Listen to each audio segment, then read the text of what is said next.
Rachel and Paul Chandler hit the world's headlines when they were kidnapped by Somali pirates in 2009.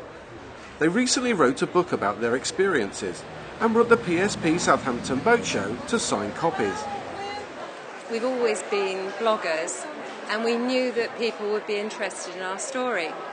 And then when we came out, our friends and family said to us, "I can't imagine what you've been through and I can't imagine how you coped."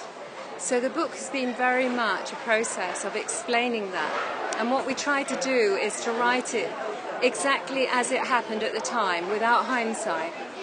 And so Paul and I sat down separately with our diaries, which we'd kept, and wrote our separate stories. And then Sarah, our co-author, who's a professional writer, helped us weave it together, and she was the referee. Yes. who decided what could go in and what couldn't. And we stuck with that. We agreed that she knew best. No, my parents People have said just how nice it is that we're home and free.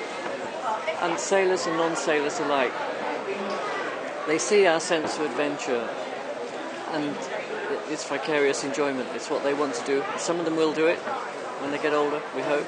And they won't be put off. And if they read our book, they won't be put off. Having been reunited with their boat, they are planning to go sailing again. We've always loved sailing and travelling. And when we got back and we found that Lynn Rival was here waiting for us, battered and bruised, but still here, we just felt we had no choice. And our family said to us, "We want you to get back to normal." And for us, normal is sailing.